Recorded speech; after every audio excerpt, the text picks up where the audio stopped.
Hey everybody, it's John from the Hustle Daily Show. Before we get into the show today, did you know that HubSpot launched an AI chatbot that helps you build awesome campaigns at scale with just a few prompts? It's called Campaign Assistant, and it's a totally free-to-use AI tool made for marketers and business leaders who spend hours a day on content creation. Campaign Assistant will transform the way that you build marketing campaigns at scale. Craft personalized emails, ads, and landing pages in just a matter of minutes. Just pick the content type, add the key selling points, and let the AI take it from there. And the best part, it works seamlessly with all of HubSpot's marketing and sales tools to scale your output across email, social, and more. So AI your way into the most effective campaigns yet at HubSpot.com/campaign-assistant. Howdy, folks. It is Tuesday, January 10th. I'm Jacob Cohen. I've got Mark Dent here with me today, and you're listening to The Hustle Daily Show.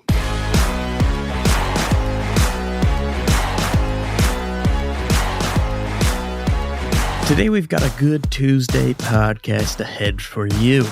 If you live in the US, there's a good chance you cook with a gas stove in your house. Well, Mark's going to be breaking down a potential ban on gas stoves in the United States and the pushback that may come with it. But first, we've got a rundown for you. Let's take a look at what else is going on in the world of business and tech. Let's get crack-a-lack.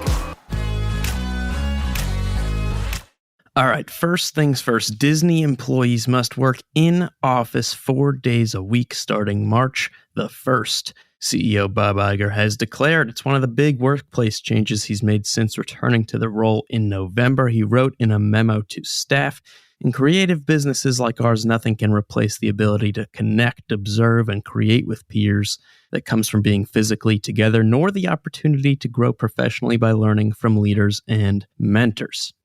We'll see what the pushback to that is. Moving along, Rolls-Royce had a record 2022 with the ultra-luxury automaker selling a record 6,021 cars last year at an average price of, brace yourself for this, $534,000. Sales were up 8% annually last year at Rolls-Royce, while the broader auto industry was down 8%. The U.S. was the largest individual market, by the way, for the company in 2022, responsible for around 35% of global sales.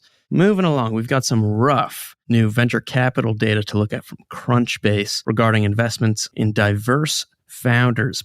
Black founders raised $2.3 billion, or around just 1% of the $216 billion in U.S. venture capital funding distributed in 2022, representing a slight drop from 2021's 1.3%. In Q4, the data shows Black startup founders raised around $264 million of $33.6 billion in venture capital allocated, or around 0.79%. which is actually a jump from 0.43% in Q3. So a lot of work, obviously, to be done there. What else? PepsiCo is hoping Starry, a new lemon lime soda it's rolling out, will lure Gen Z consumers and compete with Coke's Sprite.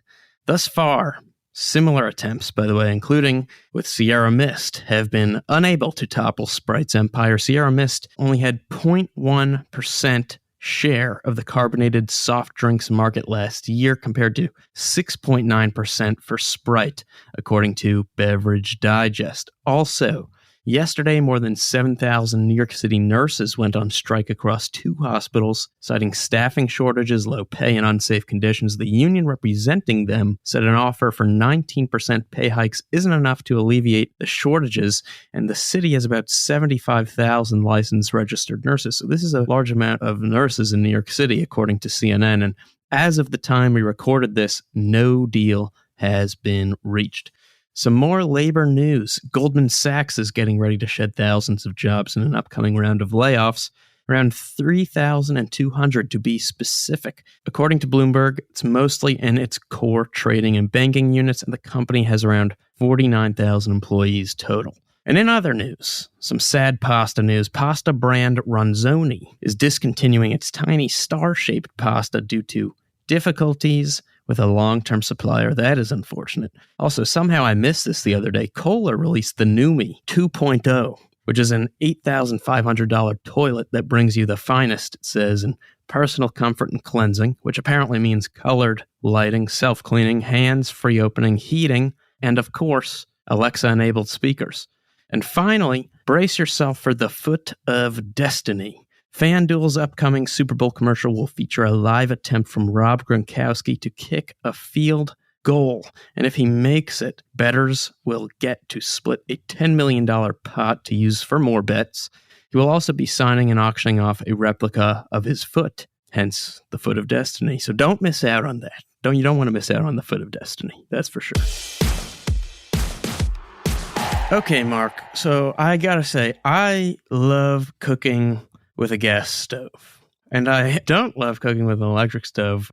So tell me about the news here. Could there be a ban in the U.S. on gas stoves? Yes, Jacob, there actually is. According to Bloomberg, the U.S. Consumer Product Safety Commission is considering a ban on natural gas stoves. And that's for safety reasons, largely.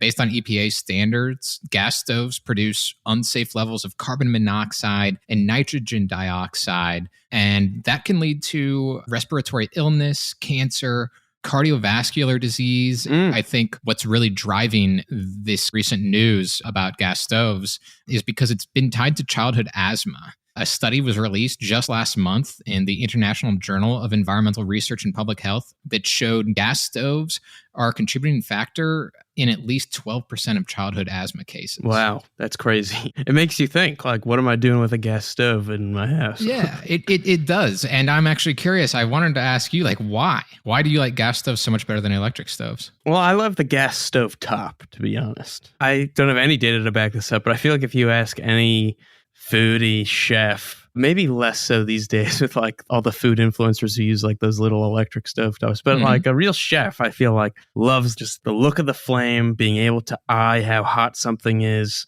using flames. And I have to say I do as well. I have trouble cooking on an electric stove top because I can't see it. I kind of used to share that same viewpoint. I remember even a couple of years ago when I was moving into a new apartment, the landlord said one of the perks to living in this cheap apartment that had a lot of old things was this very old stove that had an open flame. And I was like, wow. I guess he's right. It's a luxury. Yeah, right. But, there's been some good reporting, most prominently by Mother Jones, that has sort of gotten into maybe why we believe the gas stove is superior. Okay. I do think that there are, some reasons, it does kind of look nice to cook something over a flame, maybe sure. It feels elemental almost.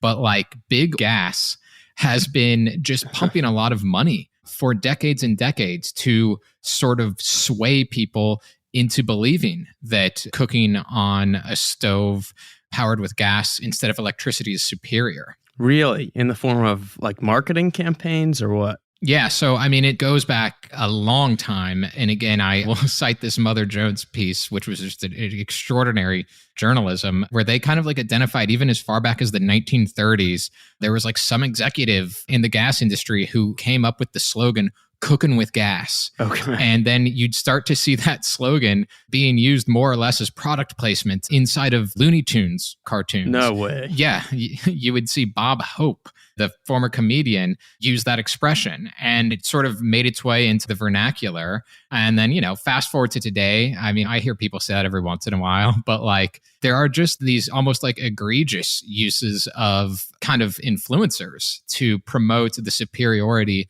of the open flame, if you will, of the gas stove. Really? Yeah. And there was one that was highlighted again by Mother Jones, where there was an influencer who was cooking, I think maybe eggs or some sort of, breakfast type of meal on a gas stove. And she just captioned it, "Did you know natural gas provides better cooking results? Pretty nifty, huh?"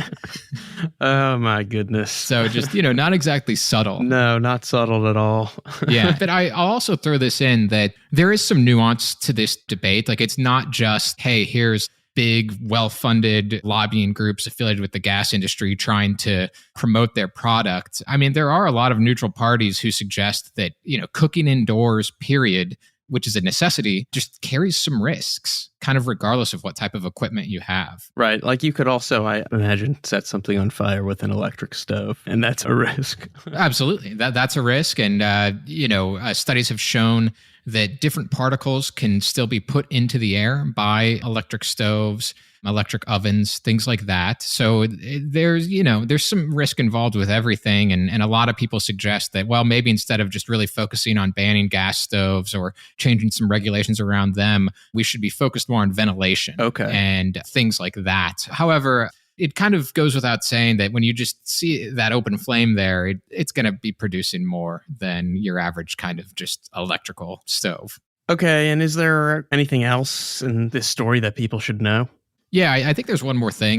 There's a couple ways of thinking about or framing this story. And one that we've largely been talking about is we think of like these foodies and, these influencers who like to use gas stoves and they may prompt some, wealthy person or at least upper middle class person who's buying a new home into wanting a gas stove. But there are roughly 40% of Americans have these gas stoves in their kitchens. And it's a lot of that is people who have old homes. And a lot of the people who have old homes are people with moderate to lower incomes. And the US in many ways is sort of seeing this as an issue of equitability, which is that they think that these pollutants that are going into the air are affecting people who really have been forced to have these old appliances. And so even if there is no ban, even if there's no real changes coming along down the pike, there is something that's already being done, which is that, like, as part of the Inflation Reduction Act from last year, Americans can get rebates of up to $840 if they replace their gas stove with an electric stove.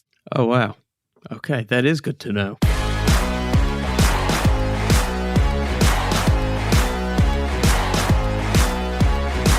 And bada bing, bada boom, that's going to do it for us today. Thanks for tuning in to the Hustle Daily Show. We're a proud part of the HubSpot Podcast Network. Our editor today is Robert Hartwig. Our executive producer is Darren Clarke. We've got a lot more tech and business coverage in our newsletter. If you're not subscribed, you can go sign up at thehustle.co/email.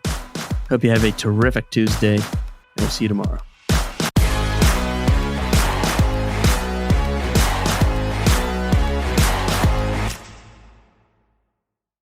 Hey guys, if you listen to the Hustle Daily Show on Google Podcasts, we want to let you know that the option will no longer be available pretty soon. Google is sunsetting its podcast app sometime in early 2024 in favor of YouTube Music, and we want to give you a heads up before it's too late, since that time's almost here. The Hustle Daily Show is available everywhere and anywhere that you listen to podcasts, like Apple Podcasts and Spotify. If you're using YouTube Music, we are there as well. If you're an Android fan, there are plenty of apps like Overcast, Pocket Casts, Player FM, and more. So just search for us wherever you decide to listen to your favorite podcasts.